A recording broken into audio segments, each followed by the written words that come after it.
include that. Negative 8,771 newtons of force that this object is pushing down on the earth. Now remember, we said the normal force is simply the opposite of this, okay? Which means that the normal force, if you think where you think it is, all right? So the normal force is actually this exact same number, it just flipped from negative to positive because it's not going down, it's going up, all right? So that's all it is showing us. So the normal force is 8,771 newtons, okay?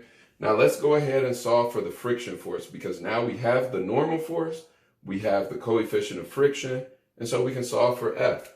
So if we go ahead and plug these things into our equation, I'm actually going to go ahead and erase this so I can move everything up a little bit. All right, so the normal force, or the friction force, is the coefficient of friction times the normal force, all right? So normal force equals 0.32, right? No units. And then if I said coefficient of friction, so coefficient of friction is 0.32 with no units. The normal force is what we just calculated, 8,771 newtons, all right? And so now if we multiply those by each other, we find out that the frictional force this object experiences is 2,806.72 newtons, all right? And that's our final answer for problem number 1. All right, so it's pretty straightforward. The only thing you have to be careful about is you're not trying to work with mass. You need the force, well, the normal force. And in order to find the normal force, you use this mass and the acceleration due to gravity to calculate the force of the object pointing down on the earth. Then you just flip that, from negative to positive, right? From pointing down to pointing up. But it's going to be the same magnitude number, and that'll be what you write down as your normal force in. Okay, so let's try to do one more problem before we go. All right. So the next problem asks, a car with a mass of 720 kilograms, experiences a frictional force of 300 newtons. All right, 300 newtons.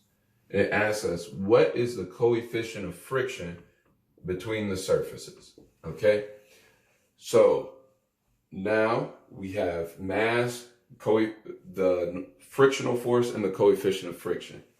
So now let me write my equation for friction. F equals mu times N. A cool way to remember this is it spells out fun.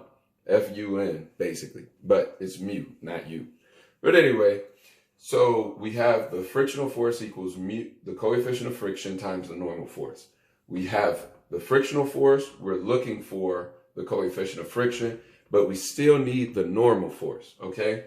So now we've got to go through our steps. We know our mass, so we can use F equals ma to calculate the force of the object on the earth, 720 kilograms times negative 9.8 meters per second squared. All right, let's type that into our calculator.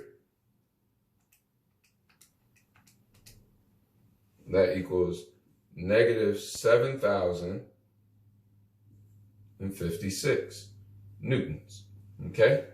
Now, the normal force is simply the force of the object on the earth, but flipped, so it's going up. So the normal force is just going to be a positive 7,056 newtons, all right? So now we can plug that number in for N. We have F, and we're looking for the coefficient of friction. So because we're looking for the coefficient of friction, we have to get this by itself, which means we need to do some rearranging of the equation. All right, now how do you think we get the coefficient of friction by itself and move everything else away from it?